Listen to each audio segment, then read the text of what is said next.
Hi guys, welcome back to my YouTube channel. My name's Rachel and I'm really glad that you clicked on this video. You may see we are in a new location now. Let me know what you think. Before you keep on watching, I just want to remind you to like, comment, and subscribe. And for this week's video, I'm going to be giving you guys my 15 must-read books. I love reading. I always have at least like 4 books out from the library. A friend of mine actually asked me to do a video on this, and I'm going to be giving you guys my book recommendations. Let's go. My first book is called On the Come Up by Angie Thomas. It's about a 16-year-old girl whose father was a huge rap legend, but he died right before he was able to become a big star. So this girl, her name is Bree, she lives a very hard life. There's no food at home. Her mom is jobless. She comes from a bad neighborhood, but all she wants to do is become one of the greatest rappers of all time, just like her father.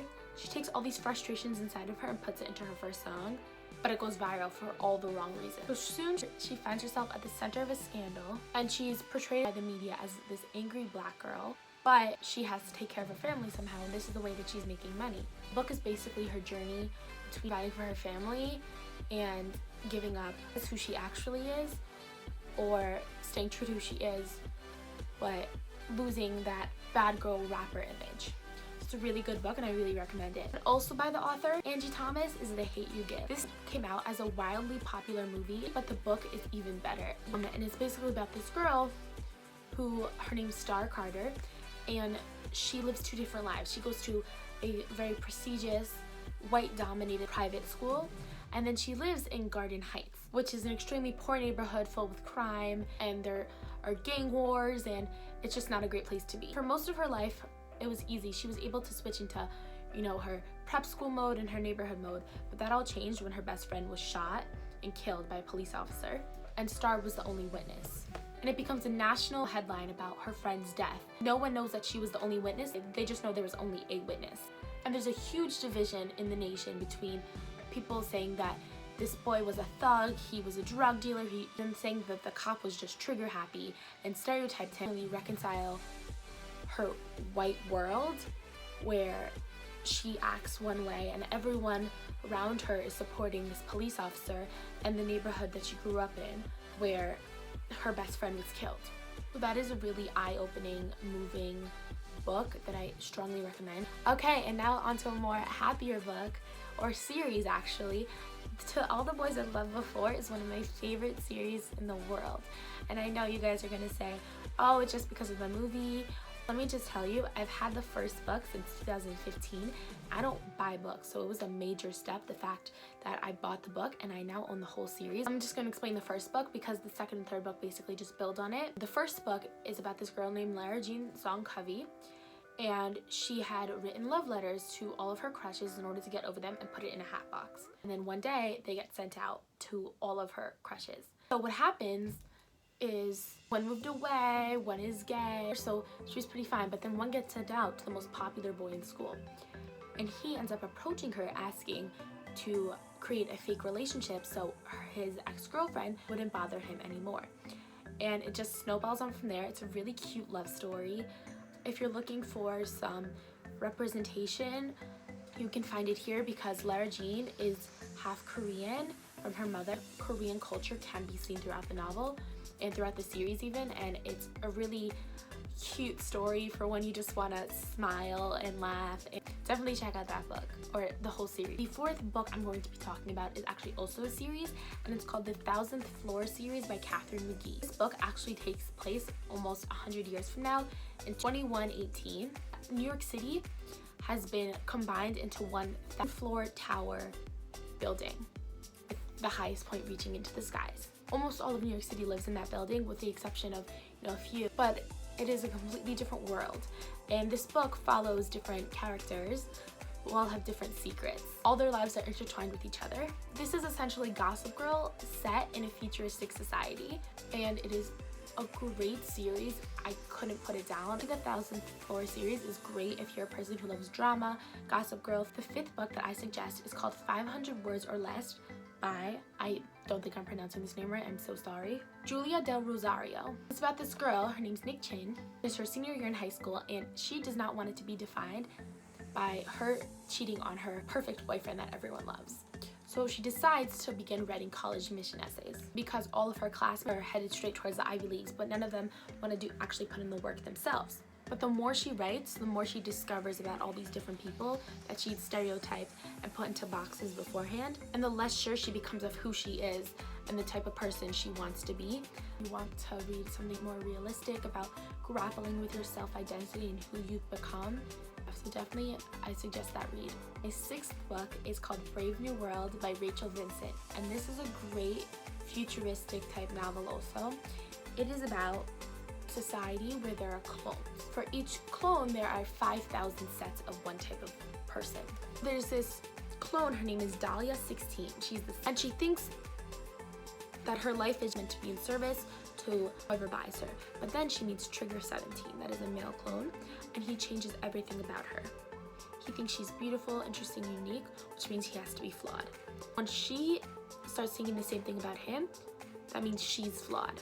But if she's flawed, then so are all of her identicals. That risks them getting recalled, which means they would get destroyed. But she wonders, what if there is something different about her, and that's why she's feeling this way? So this book follows her journey into discovering what her place in society actually means. And there is a big plot twist, but that I believe is in the 2nd. If you want a thriller, love story set in futuristic society, Brave New Girl is a book to go to. And my 7th book is called The Similars by Rebecca Hanover, and this also deals with clones. So there's this girl named Emmeline, and her best friend Oliver had died over the summer. And all of a sudden, one day, 6 clones appear in the school. They're called the Similars. And all anyone can talk about are these Similars. Who are they? Why are they here? Who broke the law to create them, because it is forbidden to create clones at this time. And Emmeline doesn't care until she meets Levi, who is the clone that shares Oliver's exact features. Emmeline wants nothing to do with them, but slowly she gets pulled deeper and deeper into the dark truths behind these clones. She can trust no one, even the boy that she's falling for, who has her dead best friend's face. And there's a crazy plot twist in the end, which I blew my mind. So definitely suggest this book. My 8th book is called Branded, and it is actually a book by 2 authors, Abby Ketner and Kaliciki. I think I'm pronouncing that wrong. I'm so sorry, honey. It is about a society where the 7 deadly sins. The book starts and it tells us that 50 years ago, the commander came into power and instituted punishments for anyone who was found guilty of the 7 deadly sins. And this punishment meant that they were to be branded around their neck with a color coordinating to the sin that they committed. After they were branded, they were sent to the hole, which is a place where all the sinners were rounded up and kept. They were living in deplorable conditions and treated less than human, and they would be killed for even stepping out of line. Now enter Lexi Hamilton. She has been accused of lust, and she is sent into the hole, but she is treated a little bit differently. She is given a guard named Cole, and she is given a job to work in the hospital. Now, Lexi is adamant about the fact that she did not commit the crime that they accused her of. And Lexi must now navigate life in the hole while falling into a forbidden love and joining a rebellion. So definitely, it's a really interesting book. So similar to a society that's implementing strict rules, the book Flawed by Cecelia Ahern. Celestine North is a 17-year-old girl whose life is entirely based on perfect logic. She gets excellent grades, she's the perfect daughter and sister, and she's an amazing boyfriend. She uses logic in every situation that she encounters, except one day she encounters a situation on the bus where a flawed man, which is a man who has committed these acts, range anywhere from poor business management to adults. Similar to the Scarlet Letter, how Hester is treated, marked with a big A, these people become social outcasts and are forced to be branded with the letter F on the part of their body where they committed their sin. So Celestine has always believed in the concept that the people who have been branded for good reason, until she stands up for a flawed person and finds herself flawed. Once flawed, she realizes how wrong she was being sheltered from the truth her whole life and works to deconstruct a society where if you are not perfect, you are nothing. My 10th book is The Diabolic by S.J. Kincaid, and I'm currently actually reading the sequel. But The Diabolic is about a futuristic society where society lives on spaceships and they worship the living cosmos, or the sun, as their god. And Nemesis is a diabolic. A diabolic is a human that has been genetically modified to be invincible, and they are created to protect. They have no loyalty except the one they were created for. The person Nemesis was created for is Sidonia. Nemesis would do anything to protect her, even kill. When the Emperor summoned Sidonia to the court in order to humiliate or even kill her for her father's anti-living cosmos beliefs, Nemesis goes and takes her place. She's considered one of the galaxy's most dangerous weapons, and she's currently masquerading as a timid senator's daughter in the center of the entire society. Slowly, the world around Sidonia begins to fracture and the empire begins to fall apart. And she finds she has something she was told she would never gain: humanity. And that humanity may be the only thing that saves her, Sidonia, and the entire empire. Y'all, this is such a good book, let me just tell you. And there's romance in it. I highly suggest that you look into it.